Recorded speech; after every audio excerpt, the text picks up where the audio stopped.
Gloria al Señor. Bien, ya nuestro amado pastor Víctor Concha nos puso la melodía de fondo que nos caracteriza para exponer y predicar nuestros temas de la palabra del Señor. Voy a empezar un poquito más temprano porque tengo muchas inquietudes de poder hacer una introducción a este tema.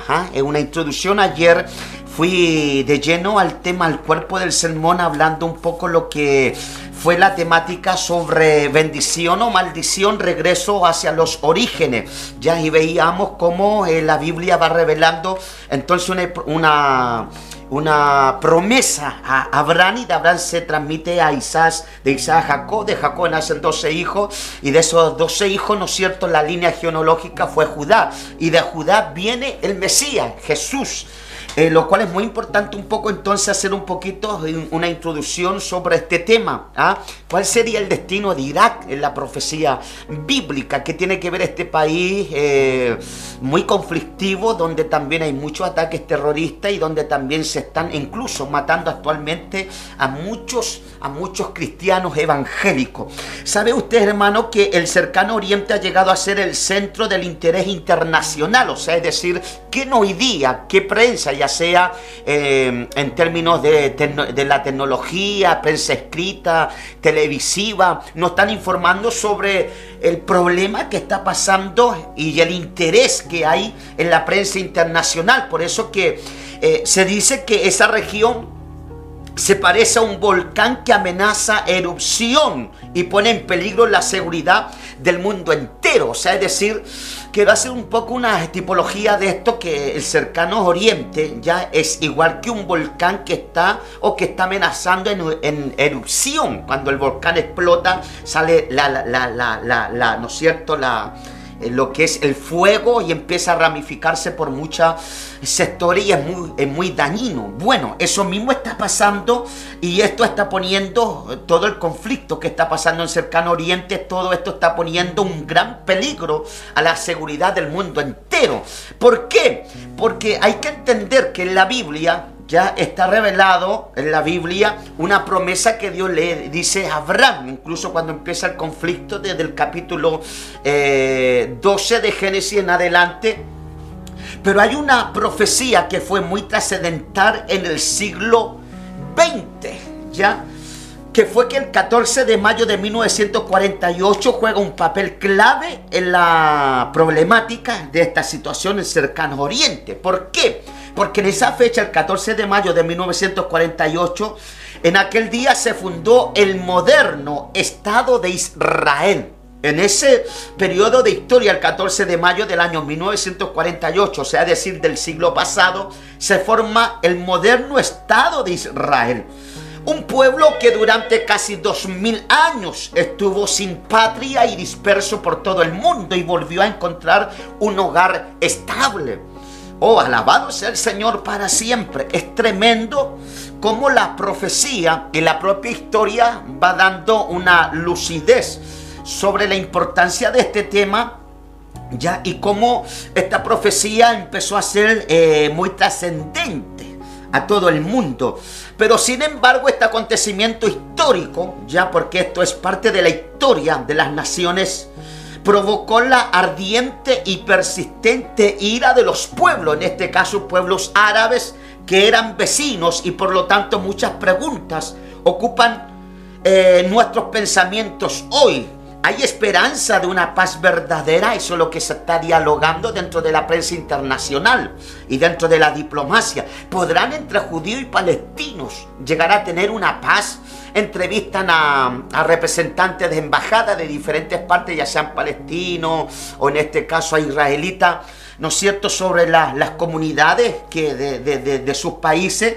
Y obvio que cada uno de ellos tiene un punto de vista. Acá en Chile, la mayoría de canales de televisión también a veces llevan expertos sobre estos temas históricos de conflicto en Medio Oriente, y opinan del tema. El gran peligro y la gran preocupación, que la mayoría de ellos lo hacen de un punto de vista de filosofía sociológica, pero no de un punto de vista bíblico, cristiano, teológico e histórico a lo que la Biblia enseña. Entonces, para eso el Señor a nosotros, a los pastores, a los predicadores, a los evangelistas, a los maestros de la palabra, a los maestros de la palabra, nos da esta tremenda responsabilidad de poder explicar o de poder exponer sobre lo que la Biblia dice referente a estos temas. Hay esperanza de una paz verdadera. ¿Qué nos depara o qué nos prepara el futuro sobre este tema? ¿Será posible neutralizar las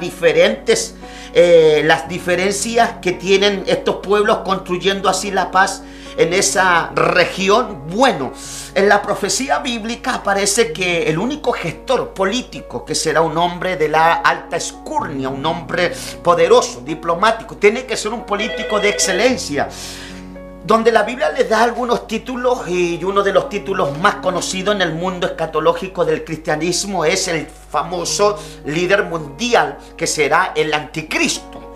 La Biblia dice que, según Daniel capítulo 7, verso 24 en adelante, Daniel lo aclara, que este hombre establecerá un tratado de paz en la semana para Israel, entre judíos y palestinos. Ahora, todo esto que está llevando, y todos los países y todos los presidentes que han querido ser parte para apelar un tratado de acuerdo, de paz, de tranquilidad, y que no muera tanta gente inocente y tanta gente que está ajena a estos conflictos, porque nosotros como cristianos no aprobamos la muerte de niños y la muerte de gente inocente.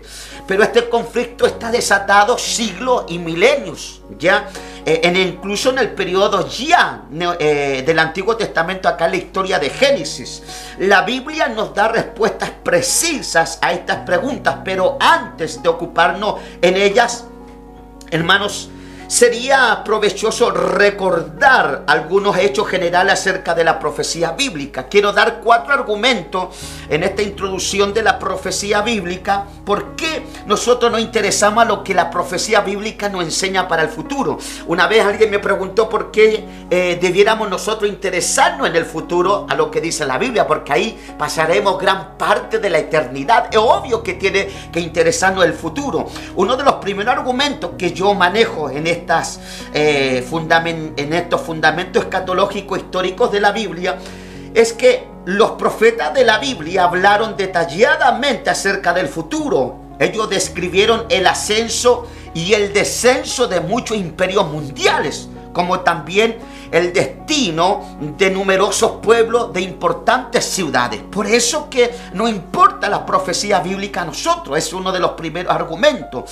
Otro segundo argumento es que muchos centenares de detalladas profecías bíblicas ya se han cumplido, como se puede comprobar. O sea, es decir, incluso una de las profecías trascendentales de cómo la Biblia, lo que está profetizado, lo que fue profetizado cientos o miles de años, se ha cumplido en alguna parte de la historia de la humanidad, como en el caso de cuando Israel vuelve a ser un estado en el año 14 de mayo del año 1948. Otro de los terceros argumentos es que ninguna religión o filosofía, ninguna superstición o ideología puede dar prueba de profecías tan precisas y detalladas como las que han sido pronunciadas en la Biblia con siglos y milenios de anticipación. O sea, es muy importante entender esto, entonces, que solo la Biblia nos da detalles de siglo y milenio de anticipación, algo que no puede hacer la religión, la filosofía, la superstición o la ideología de los hombres. Esto es lo lindo que tiene la Biblia, esto es lo lindo que tiene entonces en creer, en aceptar la Biblia como la palabra del Señor. ¿Cómo puede comprobarse y han llegado a su cumplimiento verificado por la historia? Hermanos, la profecía ha tenido en esto, la Biblia es única y está por encima de toda comparación.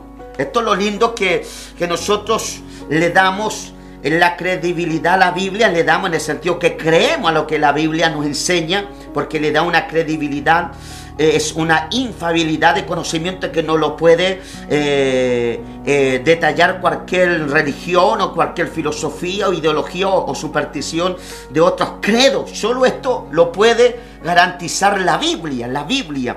Y es por eso que este hecho encierra consecuencias de gran alcance de una manera impresionante y anuncia que el Dios de la Biblia es el único Dios verdadero. La propia Biblia, ya sea pasajes del Antiguo Testamento como Isaías 46:9, lo colaboran así, o en el periodo neotestamentario en el Evangelio de San Juan, capítulo 17, versículo 3.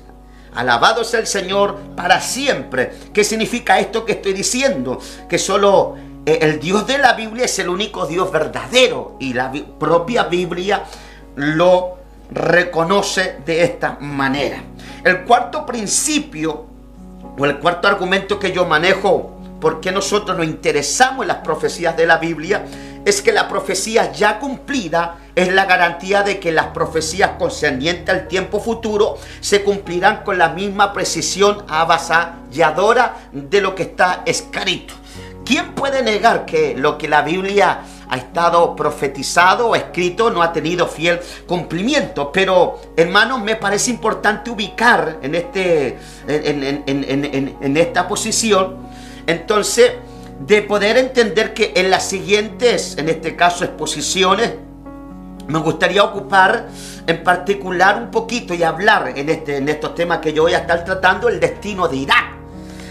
Llegaremos, hermanos, a ver lo estrechamente que este pueblo está ligado al pueblo de Israel y dentro de las profecías bíblicas, pero es muy importante ubicar el tema en un amplio contexto histórico. O sea, para esto y poder interpretarlo hay que analizar, hay que leer y hay que investigar muy bien la historia. Y por lo tanto, en relación con nuestro tema, en este tema que yo empecé el día de ayer, hermanos, vamos a tratar de demostrarlo. Intentaremos llegar a una visión en conjunto de las etapas más importantes de la historia de los últimos 4000 años de historia de la Biblia. En la segunda, en este tema, hermanos, me gustaría también poder hacer si se puede decir, un introducido a un escenario profético profundamente, ya sea dramático, que ya comenzó a cumplirse. Por lo tanto, no consideraremos el tema presente, si podríamos decir, fríamente o a distancia. Pues espero en este tema poder aclarar que de él surgen consecuencias directas concernientes al bienestar o malestar de cada individuo. Por eso que es muy importante entonces analizar y conocer un poquito sobre este tema importante. Por eso traté de hacer una breve introducción a lo que es el tema de la profecía bíblica. Ahora vamos a entrar de lleno, entonces mi pastor me va a estar levantando la pieza musical, porque vamos a entrar de lleno al tema, el éxodo de Israel en Egipto. Aleluya.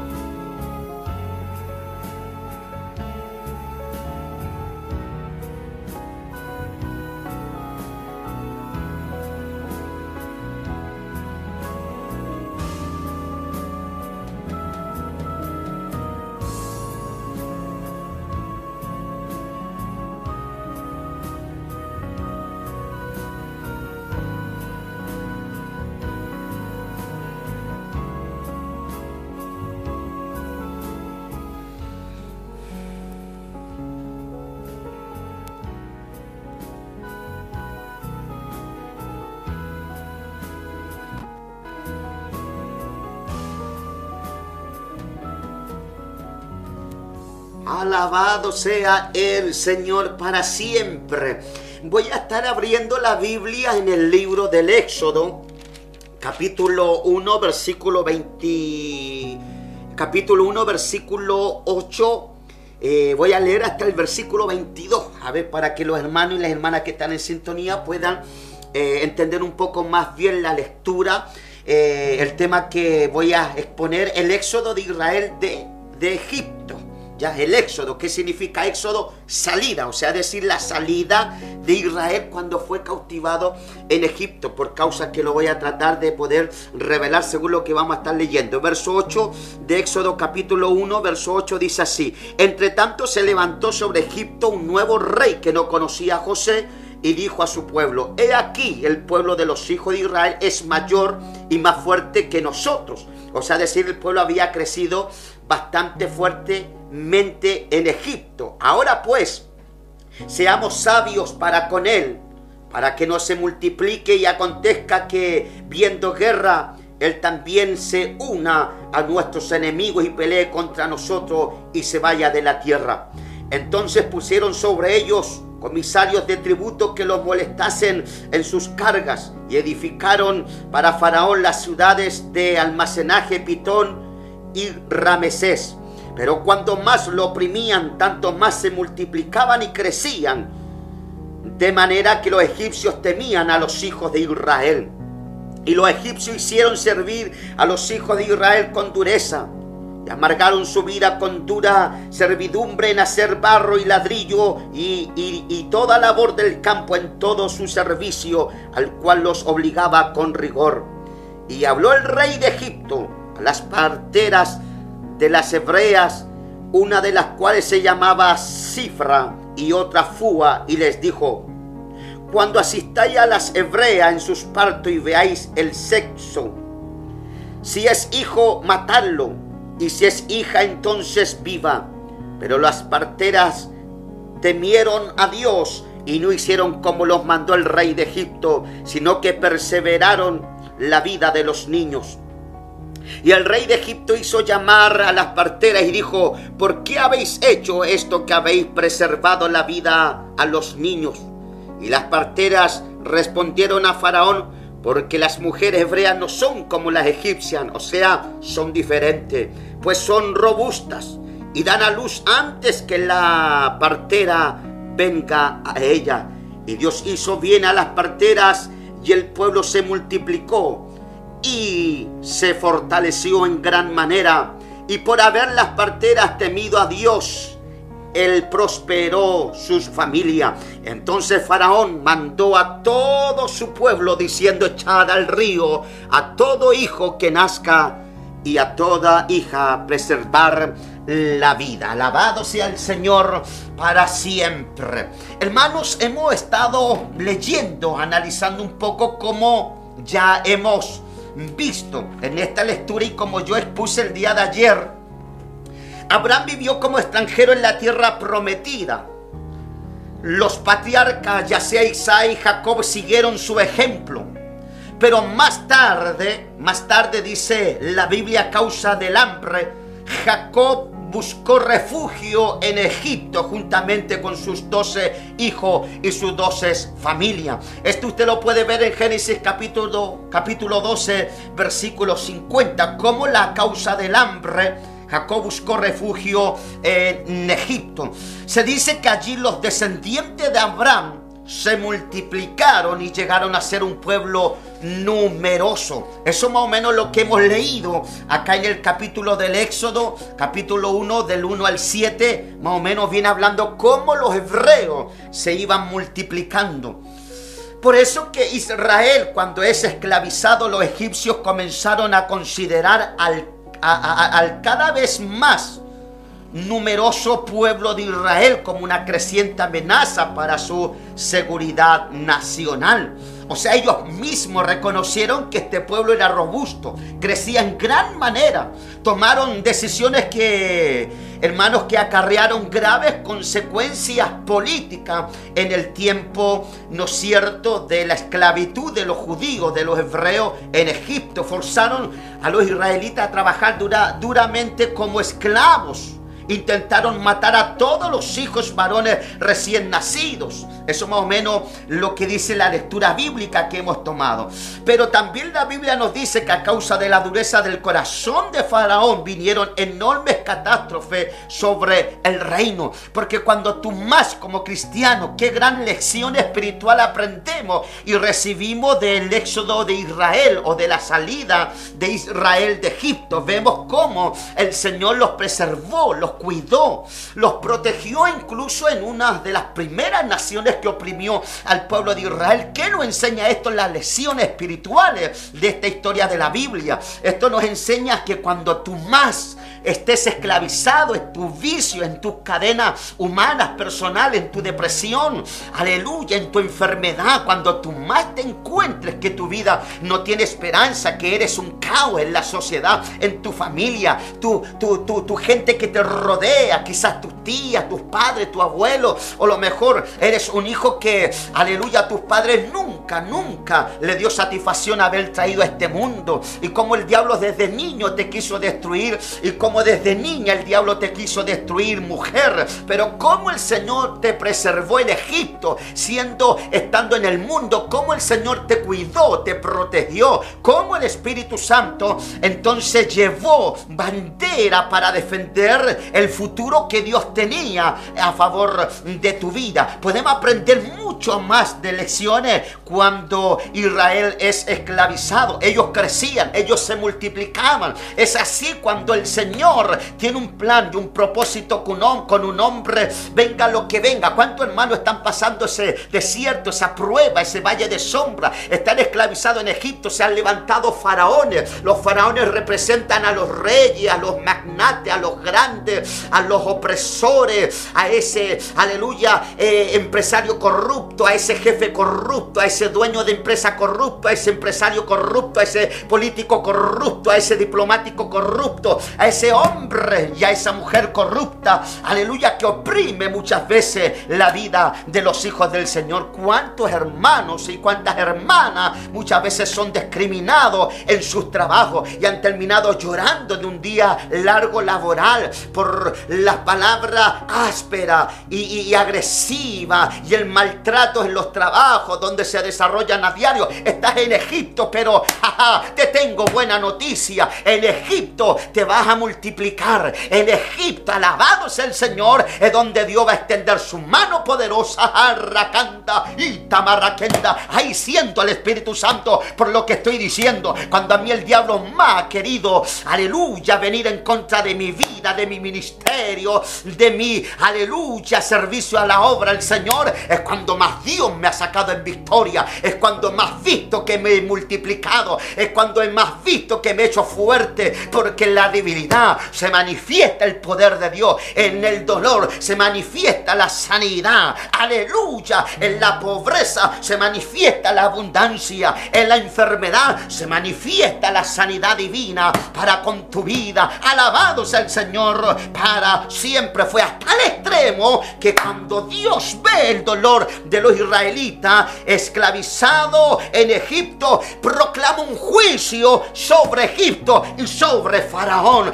Ramán Sacaya, te tengo una buena noticia. Llegará un momento que el Espíritu Santo va a declarar el juicio, no porque tú lo digas con tus palabras, porque Dios hará justicia. La Biblia dice: el impío no perecerá juntamente con, aleluya, el justo no perecerá juntamente con el impío, y en la tribulación Dios lo librará de la tribulación. Sigue adelante, avanza, porque el oído de Dios, el ojo de Dios, la mano de Dios, la soberanía de Dios, los atributos de Dios están viendo la condición en la cual tu mujer, tu joven, tu anciano, tu señorita te estás encontrando, a tal extremo que lo que hemos leído, la Biblia dice entonces que Dios declaró juicio sobre Egipto, como los egipcios empezaron a maltratar cruelmente a los israelitas, y a causa de la dureza del corazón de Faraón vinieron enormes catástrofes sobre el reino. Eso usted lo puede ver en la historia de Éxodo 7 hacia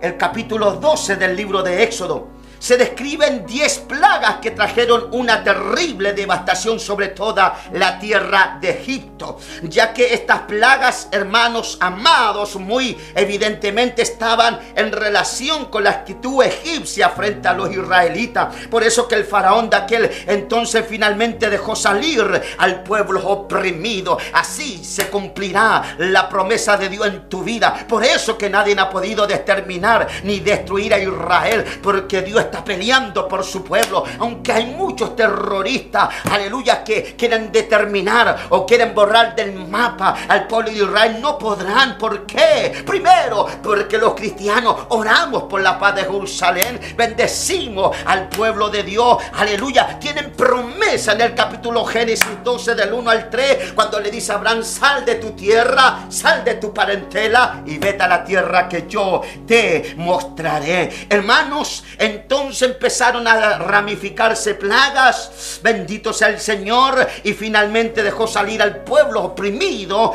Faraón, porque se dio cuenta que Dios había declarado juicio sobre Egipto. Pero muy pronto se arrepintió de su decisión, intentó hacer regresar a los israelitas con ayuda de su ejército, pero provocó con esto, según la historia y la Biblia dice, su propia destrucción en el Mar Rojo. Todas las fuerzas militares que había movilizado Faraón tuvieron que compartir su trágico destino en Éxodo 14 al 15, donde fueron determinados y donde fueron destruidos por el Dios que había llamado a este bendito y glorioso pueblo. Por eso, hermanos, que incluso la propia arqueología dice y hace un vistazo sobre esto, que bajo Faraón tuvo lugar el éxodo de Egipto, y según las indicaciones cronológicas de la Biblia podemos fijar este acontecimiento en el año 1560 antes de Cristo, este periodo según la cronología de los 6000 años de historia de la Biblia. Aproximadamente, si seguimos la clásica cronología egipcia, estaban en el poder en aquel momento Tutankamón tercero o su sucesor, que se cree, hermano, que esto duró a Menofis 18 dinastías, la momia de Tutankamón. Aleluya. Ahí yo veo a Sergito como unas momias de Tutankamón. Alabado sea el Señor. Hermano, es terrible cómo empezó a cumplirse esta manifestación en la cronología de dinastía en la momia de Tutankamón. Sin embargo, la fecha de la cronología egipcia usual hasta el momento, hermanos, se encuentra hoy en crisis. La cronología egipcia tiene muy poco fundamento. Cada vez más investigadores se adhieren a una cronología revisada conforme a los cálculos de Roll, y también como el éxodo coincide con el derrumbamiento del reino intermedio. Oh, bendito sea el Señor para siempre. Por eso, hermanos amados, que la dinastía del 11 al 13, el reino fue intermedio. Se cree que la cronología usual hasta aproximadamente del año 1786 a.C., que fue la cronología revisada hasta el tiempo de Moisés. La caída del reino intermedio coincide asombrosamente con las catástrofes producidas por las 10 plagas.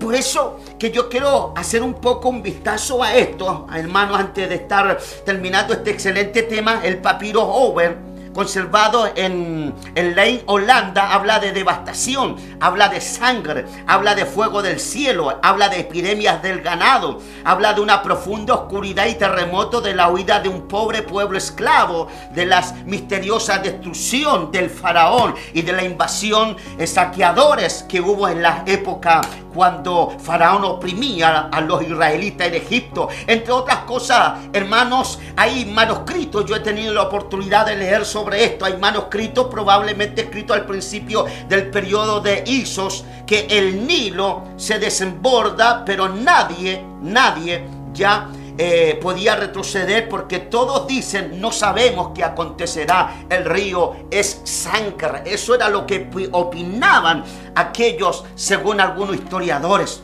También el papiro de hoy en San Petersburgo describe un tiempo de catástrofe en la tierra de Egipto. Un ofrecillo cubierto de jeroglíficos que fue descubierto en Arish y hoy se encuentra en Ismalia. Habla de grandes catástrofes y profunda oscuridad del éxodo de un faraón con un ejército de pijaroti.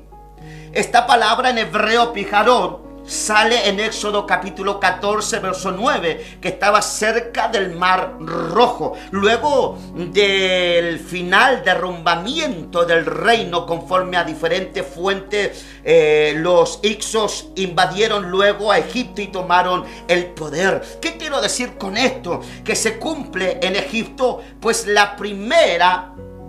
fue la primera nación en la historia mundial que tuvo que experimentar amargamente la promesa de Dios a Abraham. A los que te maldigan, maldeciré. A esto es lo que quiero llegar. Como ya en Egipto, ¿no es cierto?, se cumple la promesa de Abraham, y como en Egipto murieron unas fuentes y potencias militares mandadas por el faraón para destruir o para hacer volver a los israelitas, aleluya, a su esclavitud. Como el Señor peleó por ellos, el Señor siempre peleará por su pueblo. Por eso que cuando Israel entonces sale de Egipto y empieza a navegar por el desierto, mientras que el reino egipcio experimentó su derrumbamiento, el pueblo de Israel llegó a la plena liberación de la opresión de Faraón bajo la guía de su líder llamado Moisés. Moisés, hermanos, dice la Biblia que los israelitas salieron y llegaron al desierto de Sinaí, Éxodo capítulo 12 hasta el capítulo 19. Al pie del monte Sinaí recibieron los 10 mandamientos,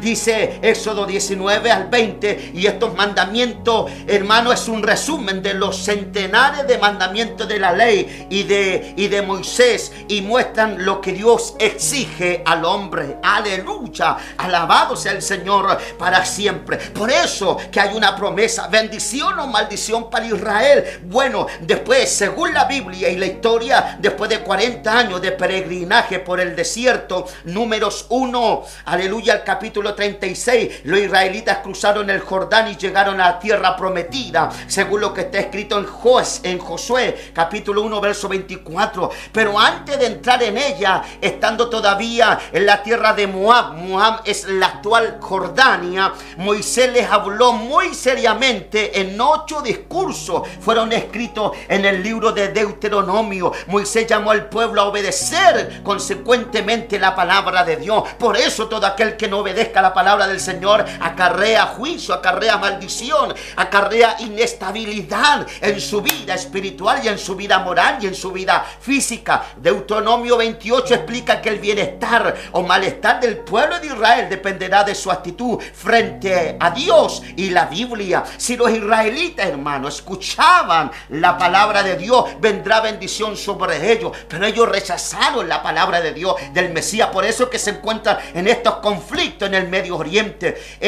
Deuteronomio 28 del 1 al 14. Pero en caso de desobediencia los herirá la maldición de Dios, según lo que está escrito en Deuteronomio 28 del 15 al 68. Hermanos, mientras que Génesis 12 del 1 al 3 nos da la clave para la comprensión de la historia de los pueblos en cuanto a su relación con Israel, hermanos, encontramos en Deuteronomio 28 la clave para comprender la historia de Israel desde el segundo milenio antes de Cristo hasta el día de hoy. Por eso que no es sorprendente lo que están viviendo ellos. Por eso que tú debes congregarte. El día que tú dejas de congregarte, el día que tú dejas de alabar a Dios, el día que tú dejas de glorificar al Señor, viene la ruina. ¿Por qué? Porque viene la desobediencia, porque viene, alabado sea el Señor, los juicios en contra de tu vida, porque estás desobedeciendo la palabra del Señor. La palabra de Dios es para obedecerla. Si Dios se movió a favor del pueblo de Israel, hay elecciones espirituales que Dios se puede mover a favor de tu vida. Confía en la palabra, vive la palabra. Pastor, mete la palabra a tu púlpito, mete la palabra al templo, mete la palabra a los diferentes áreas y departamentos de tu ministerio, porque ahí la palabra hará vida y hará vida eterna. Dios añada bendición a esta palabra, y hemos visto cómo Dios sacó en Éxodo a Israel de la esclavitud de Egipto. Esto es y será palabra del Señor.